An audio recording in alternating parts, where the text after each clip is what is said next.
Assalamualaikum warahmatullahi wabarakatuh. Saya Ustazah Nur Azlinda binti Yaakob dari SMK Abu Bakar Al-Baqir, Krian. Pada hari ini kita akan mempelajari pelajaran yang ke-13 iaitu Haji dan Umrah. Di akhir pembelajaran, murid-murid diharapkan dapat menyatakan maksud Haji dan Umrah, hukum dan dalil Haji dan Umrah. Seterusnya, murid juga diharapkan dapat menjelaskan syarat wajib dan rukun haji serta umrah. Tahukah anak-anak apakah maksud haji dan umrah? Adakah kedua-duanya mempunyai persamaan? Untuk mengetahui jawapannya, jom kita lihat pengertian satu persatu. Yang pertama, pengertian haji. Haji dari segi bahasa ialah mengunjungi tempat yang mulia. Dari segi istilah, ialah mengunjungi Baitullah di Mekah kerana mengerjakan ibadah tertentu pada bulan-bulan haji dengan syarat-syarat yang tertentu. Spektrum ilmu.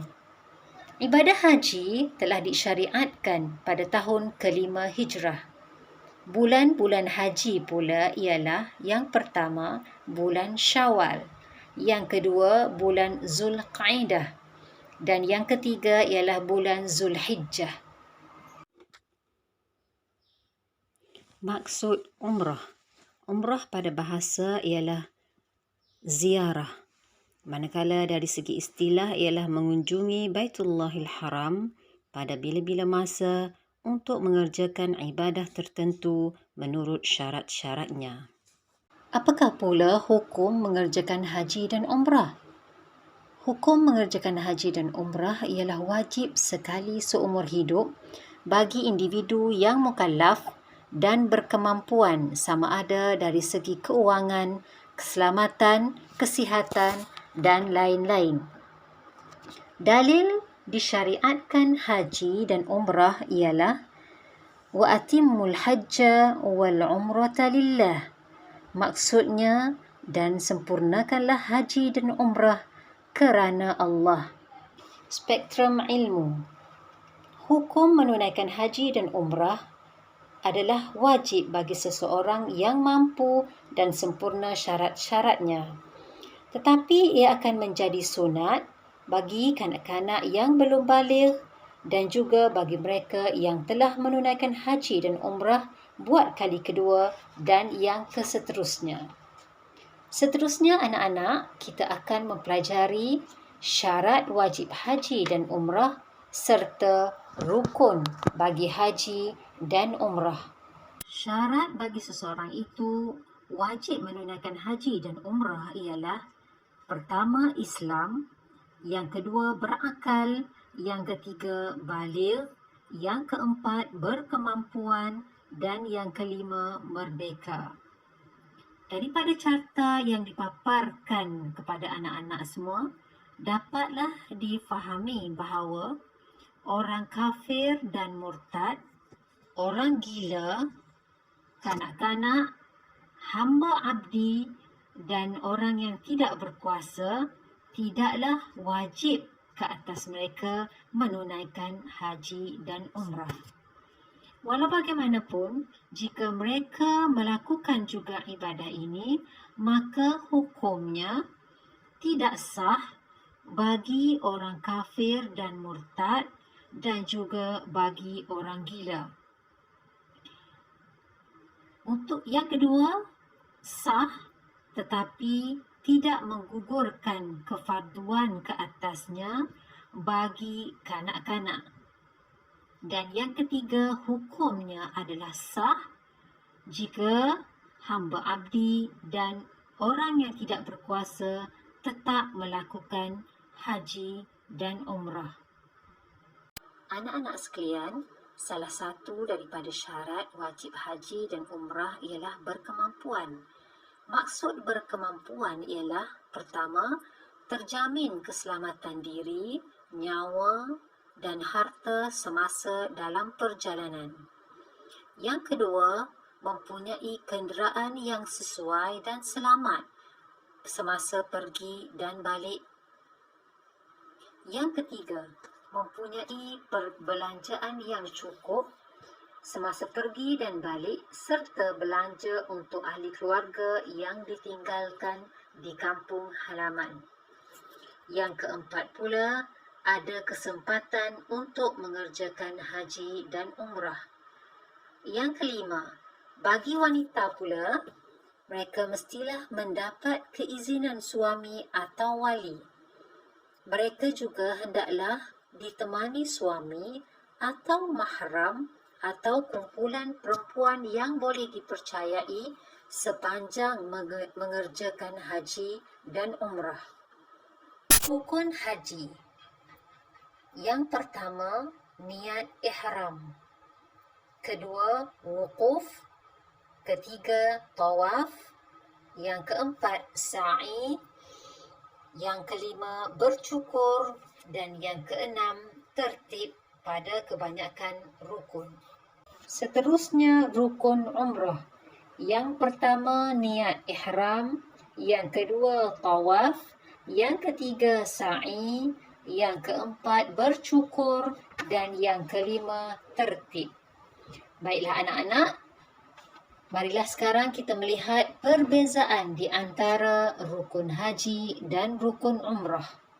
Yang pertama, rukun haji, niat melakukan haji, manakala rukun umrah, niat melakukan umrah. Yang kedua, untuk haji, salah satu rukunnya ialah wukuf di Arafah, manakala tiada wukuf bagi umrah. Yang ketiga, tawaf di Baitullah bagi rukun haji dan umrah.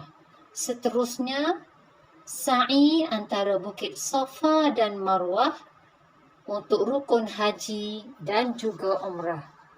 Yang keempat, bercukur bagi rukun haji dan juga rukun umrah. Dan akhir sekali, tertib pada kebanyakan rukun haji dan juga begitu juga rukun umrah.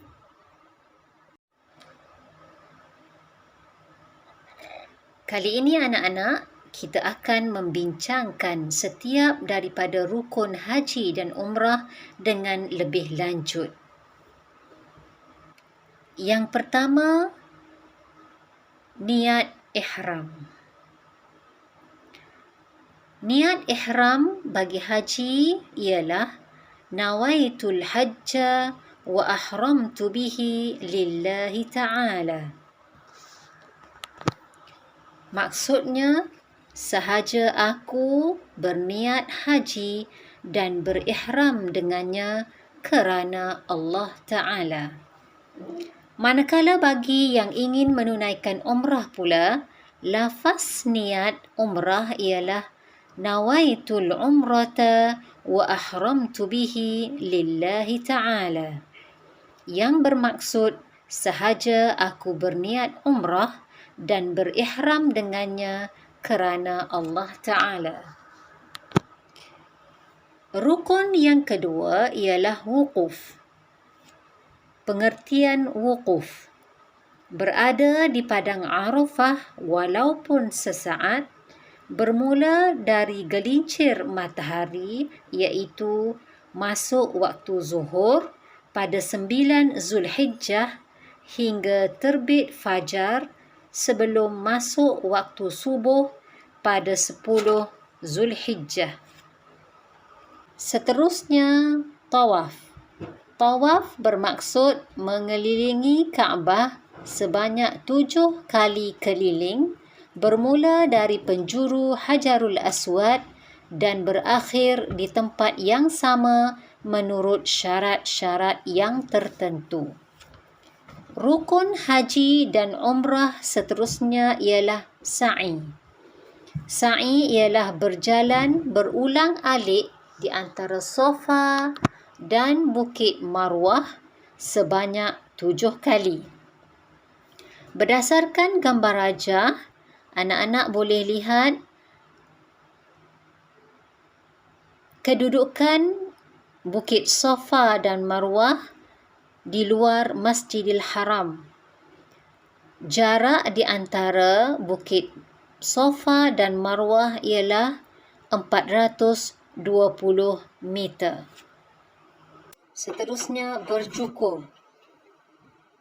Bercukur ialah menggunting rambut atau menghilangkan sekurang-kurangnya 3 helai rambut di kepala dengan cara mencukur atau mengguntingkannya. Rukun ini dilakukan selepas melontar Jamratul Aqabah pada 10 Zulhijjah. Rukun ini juga perlu dilakukan oleh jemaah haji wanita. Seterusnya, rukun yang terakhir bagi haji dan umrah ialah tertib pada kebanyakan rukun, iaitu perbuatan mengikut urutan. Rukun haji dan umrah hendaklah dilaksanakan mengikut susunan dengan mendahulukan niat ihram daripada rukun-rukun yang lain. Penghayatan yang boleh diambil daripada ibadah haji dan umrah. Yang pertama, berazam menunaikan haji dengan sebaik-baiknya kerana ia merupakan salah satu daripada rukun Islam yang perlu kita tunaikan. Yang kedua, insaf bahawa diri manusia adalah sama di sisi Allah Subhanahu Wa Taala tanpa mengira status dan kedudukan. Yang ketiga, sentiasa ikhlas kerana Allah dalam setiap ibadah dan juga perbuatan. Sekian dulu, terima kasih. Assalamualaikum warahmatullahi wabarakatuh.